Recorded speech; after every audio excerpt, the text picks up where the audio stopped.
to Rising Up for Justice, a special weekly series presented by Rising Up with Sonali, an independently produced subscriber-supported program syndicated to radio stations, free speech TV, and podcast platforms. I'm SonaliKolhatkar, host and executive producer. Our nation and our world are overrun by billionaires and bigots, but they are few and we are many. On this series, exclusive to subscribers of Rising Up with Sonali and viewers of Free Speech TV, we'll hear from organizers in the movements for social justice, and we'll dig into the nuts and bolts of values, strategies, tactics, narratives, and building power. This week on Rising Up for Justice, Dr. Judy Lubin, founder and president of the Center for Urban and Racial Equity, joins me. Welcome to the program. So good to be with you. Thanks for having me. Thank you so much for joining us. Now, on your website, it says that the Center for Urban and Racial Equity, or CURE, quote, partners with people and organizations to advance equity through policy systems, institutional and community change. So, that sounds a little formal and official. Give me the person-to-person version, the more detailed version of how you summarize the work your organization does, including the main issues you work on, which are, of course, racial equity. Yes, good question. So CURE sits in between. We're what we call intermediary organizations. We sit between organizations and institutions and government that have resources and power and that are wanting to do better with communities. And so we sit between those types of groups and community-based organizations and people in community that are wanting to make change. And we serve as a bridge, essentially translating. We're rooted in community. We bring a healing-centered approach to our work, which is why other organizations come to us. And so we serve as a bridge so that when there are equity initiatives, efforts to change systems and structures, that work is able to be sustained, and the deep healing-centered work that needs to happen within communities and with communities actually happens in a way that moves us towards more sustainable change and transformation. So are you looking at racial equity, broadly speaking, in society, or specifically at the organizational level, because that then percolates into racial equity in a wider sense? We look at racial equity at multiple levels. First, from the societal and structural lens, right? We know that structural racism embeds. As a result of structural racism, we see racism and inequality embedded across all of our systems and structures, whether it be from housing to employment to health. And so we help organizations and institutions and communities translate that larger macro level analysis to what that looks like, not only internally within their organizations, but within communities, so that change can happen. So we approach change from multiple perspectives. We look at racial equity as not only a goal or a vision for us to close gaps, historical gaps, but also as a practice. So the ways in which we go about creating change, the process is just as important as the goals that we're trying to achieve. And so what is the history of your organization? How far back does it go? What was the impetus for founding it? So we were founded in 2018, but for me, it goes back to Hurricane Katrina. In 2005, I watched, like millions of other people on TV, Black people pleading, crying out for help. And what Katrina exposed wasn't that it wasn't just a natural disaster that impacted the city, but that it exposed the history and the structural racism that had structured the lives of people in the city, such that it determined who had the resources to evacuate, but also it shaped what the recovery looked like after the disaster. So I found myself in New Orleans 10 years later working as an equity strategist with the health department, and the health department was looking at, for the first time in their history, wanting to really understand the conditions that were shaping the lives of Black people within the city, and how racism connected and determined the health outcomes for particularly children and families in poverty in New Orleans. And I talked to over 30 organizations and community organizers. And the one thing that just kept coming up was the sense that government and leaders and philanthropy that were trying to make change within the city just weren't listening, but that they also didn't have the capacity or the skills to understand what was really driving inequality within the city. But also for folks, many people name the sense of being erased, the gentrification and the displacement that was happening in the city. So a year later, when I returned back here to DC and was doing more community education and interviews with folks here within the city, there was that same thread around institutions not really getting it, not having a clear lens or understanding of racial equity. And that said for me that we were at a moment, the Black Lives Matter movement was just beginning to emerge as well. And it felt like we were at a moment where there was space for honest conversations about the historical harms that had happened within Black and Brown communities, but that organizations and institutions and government were ready to build the skill, not just the skill sets and the knowledge, but also how do we make change, right? So it was one thing to say we're going to develop a housing community, or we want to bring new jobs within the community, but how do you do that in a way that effectively holds the history that folks are living with on a day-to-day basis, while also bringing in a vision for change and for better outcomes for communities, and really centering the voices of people in community and making the space for folks with lived experience to drive the change. Mm-hmm. And so I imagine that the work has evolved just because the years since 2018 have been so tumultuous on race and racism, given the resurgent, overt white supremacy and the very clear agenda of President Donald Trump. One of the very first things he did in his second term, and of course he laid the groundwork for this in his first term, was to roll back DEI initiatives. And I know that that's something that your organization does a lot of work on, sort of myth busting around what DEI is. So let's get into the nuts and bolts of what CURE does, specifically on DEI and other issues as well. What are some of the programs that you have that specifically help you further racial justice and equity? Yeah, absolutely. So we primarily work with organizations that are developing racial equity initiatives. So we think of our work as more broad than DEI, right? DEI is a component of a set of policies and practices that have developed over time to respond and to repair the history of racial inequity in this country. For us, that work is broader than DEI. DEI often is situated within corporate organizations or within workplaces, and that work is important. As a result of some of the DEI initiatives, you have programs like that are targeted towards supporting Black businesses. They might include scholarships targeted towards people of color, people from historically marginalized groups. And so we support a lot of those types of initiatives.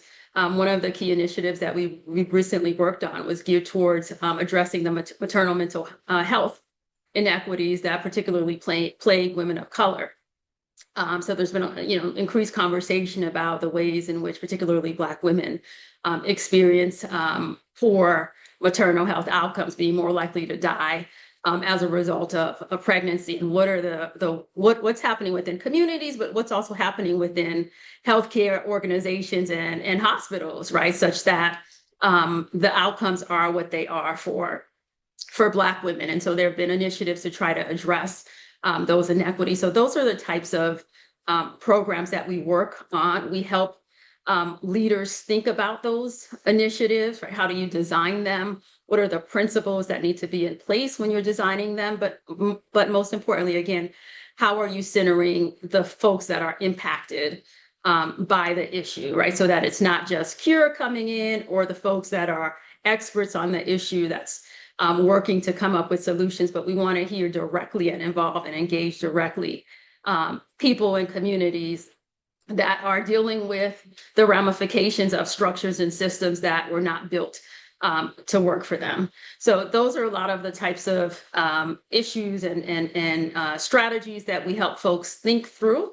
We also launched last year an initiative called Equity Forward that was in response to this new administration's deliberate and coordinated efforts to roll back civil rights infrastructure, including DEI programs, right? One of the first things that this administration did when it came in was to issue a number of executive orders to eliminate DEI programs, trainings, and contracts and grants within the federal government. And so that has had a chilling effect across organizations and across businesses and nonprofit organizations that are really trying to do the right thing and really trying to respond to the inequities. And so that has resulted in folks really, shutting down their programs and initiatives. It has shifted our employee landscape, right?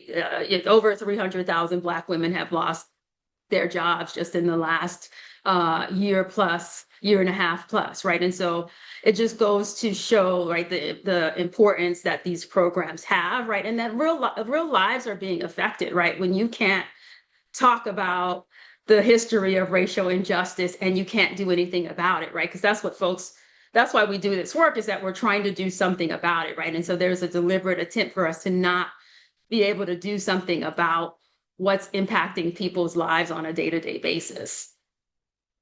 And there's, that horrendous job loss you were just mentioning for Black women is literally, it's happening at the same time as we're seeing the rates of white male employment increasing. I mean, they go hand in hand.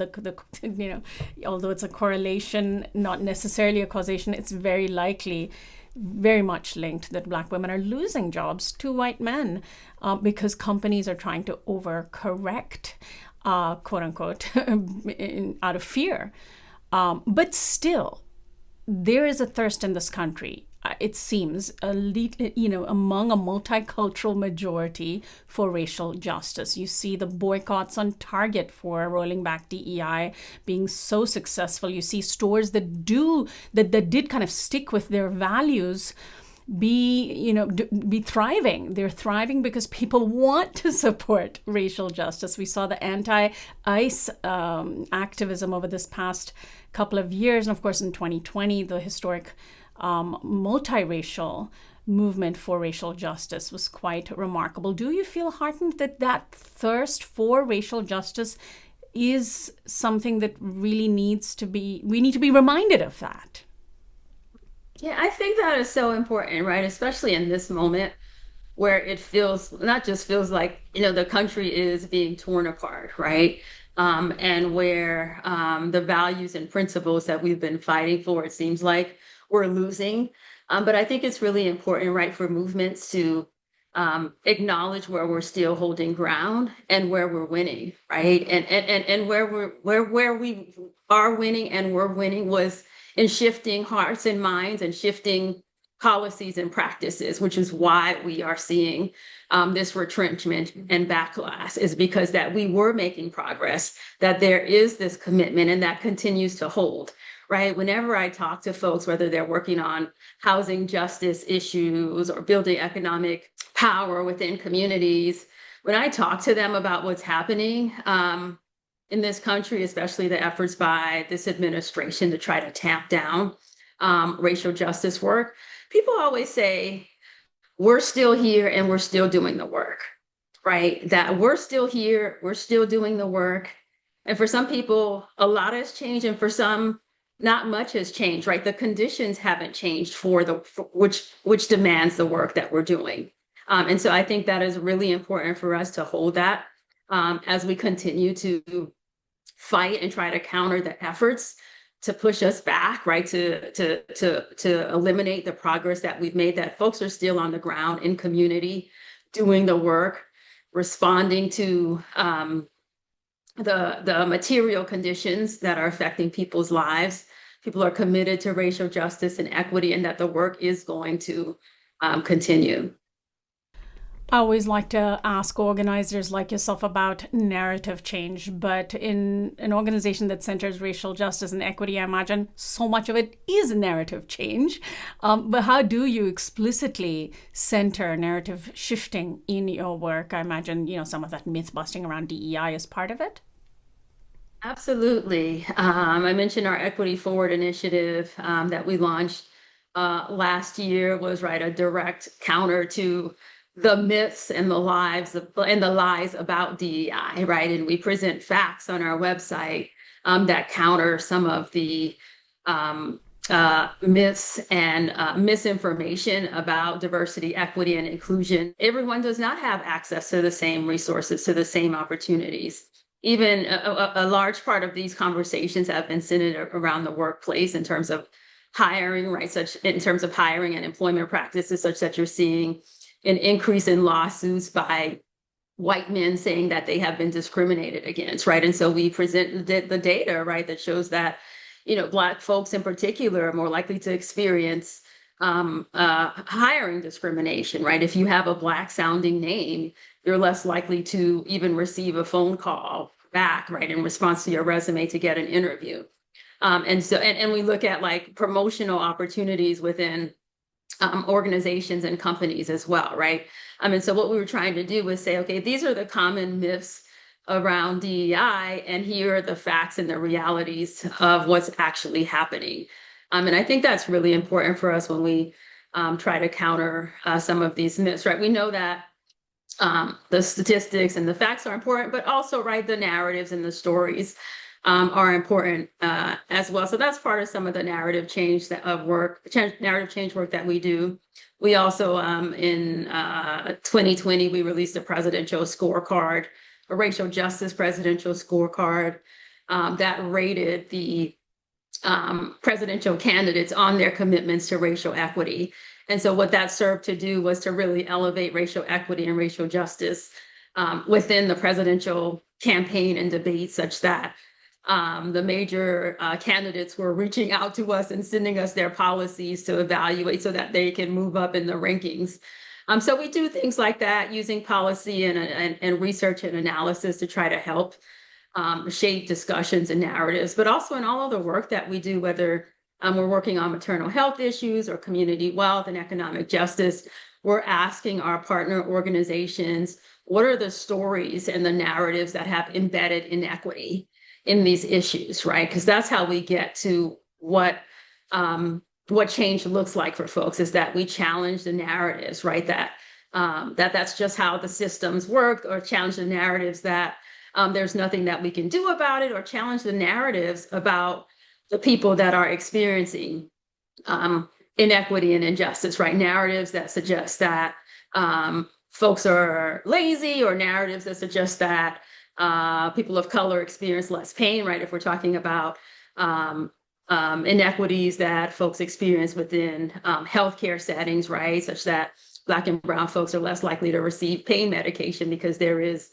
this long-standing narrative and myth that we experience less pain. So we really try to dig underneath those stories to help people change practices and policies.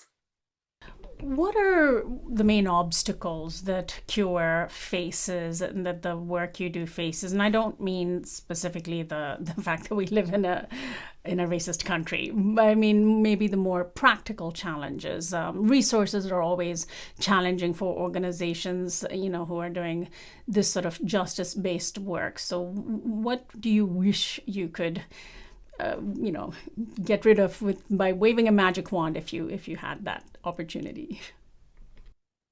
Well, it's no question for us, right? The current political landscape is a major challenge to the work, in particular because of the chilling effect that it has had across organizations that were receiving grants and funding to do the kind of on-the-ground work to change systems and create new programs and initiatives that respond to inequities in the various forms that they show up in community, right? And so what that has meant was that that work has stopped or has become very limited for a number of organizations. So that limits their impact, the change that they're able to help bring about within the communities and the organizations that they're working with. And that it also has also meant that less folks are calling on us less for some of that support. And on the flip side of that is what we're seeing is like some of the immediate effects of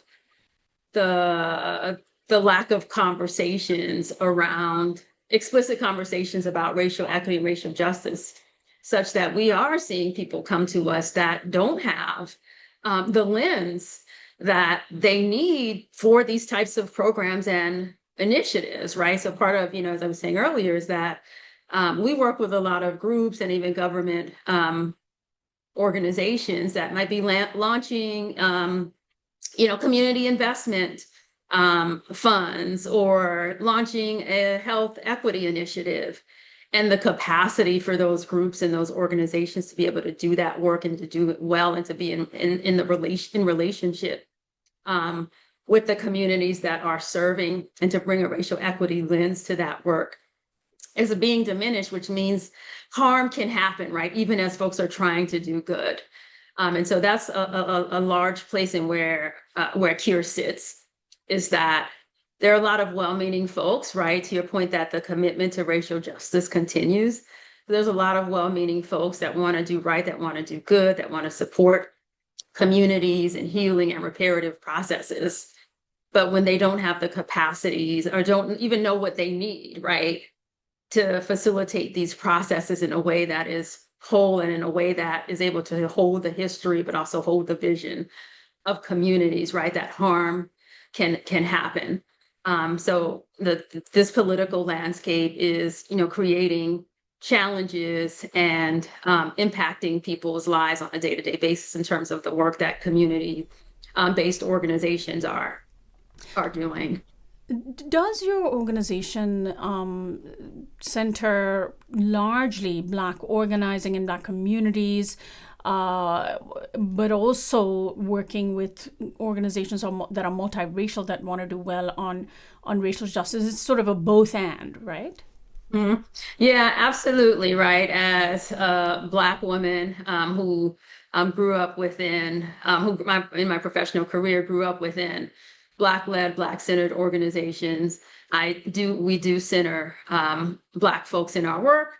And most of the organizations that we work with in partnership with are multiracial organizations. And so we have folks on our team that bring multiracial organizing and solidarity practices to our work. We bring trauma-informed lens to our work. We bring intersectional. We like to say our work is intersectional racial equity, because although we're leading with race, we're also naming the intersections of race and gender and class and immigration and how other systems of oppression also impact the issues that we're working on.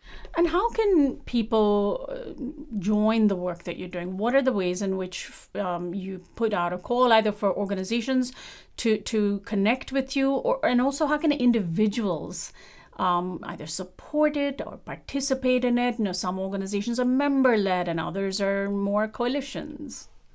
Mm-hmm. Yeah, so one of the ways that folks can get involved or to tap into our work is to come to attend one of our trainings. We provide training not just on how to understanding institutional and structural racism and racial equity in general. We also have a new set of we're calling healing-centered leadership trainings that are open to everyone, folks that are in community, facilitating change work, whether you're an organizer, whether you work on the staff of your local housing department and you facilitate community meetings, or you're within a nonprofit organization working on health issues, working on economic justice issues. So these set of trainings are really designed to help people do the work right in community and to do it in a way that is reparative and healing, right? So that we're not like helicoptering into communities and not listening and centering the wisdom of the communities that we should be in partnership with. So those trainings are open to everyone. We have transformative and restorative justice trainings, facilitation trainings, but also trainings to support change makers, right? So a lot of times we don't think about the care and the community that folks that are doing change need, right? And so that has emerged as like a really important program area for us as we've been talking to folks that do this work, right? Like needing that support, needing that care, but also the space for them to think about how they show up in community and movement work, right? And what are the supports that they need? And related to that, we also have a leadership retreat for Black change makers called Embodied Justice. So again, that program emerged out of hearing specifically from Black folks that were doing work around racial equity and racial justice, and how draining it could be, right? To do this work that is deeply personal for folks, right? That it's not just work that you go to from 9 to 5, right? But it's about not only our livelihood, but our lives, the deep connections between the work of change and also just our own ability to care for ourselves and being able to create space where it's needed, right? For folks to be able to take care of themselves, to rest, right? Because our movements need to be sustained.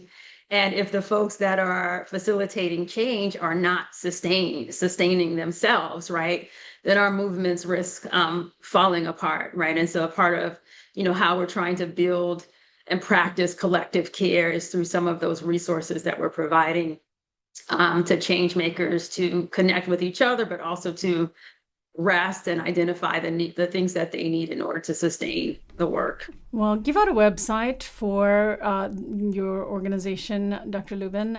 Yes, we encourage people to check out our website. We're at urbanandracialequity.org. Check out one of our trainings, donate, check out our leadership retreats. We also have webinars. Plug in, follow us, and we look forward to being in community with folks. Thank you so much for joining us today. Good luck to you. Thank you so much. My guest has been Dr. Judy Lubin, founder and president of the Center for Urban and Racial Equity. This is Rising Up for Justice, and I'm SonaliKolhatkar, host and executive producer of this new weekly half-hour series, exclusive to viewers of Free Speech TV and subscribers of my long-standing program, Rising Up with Sonali. You can find out more at risingupwithsonali.com.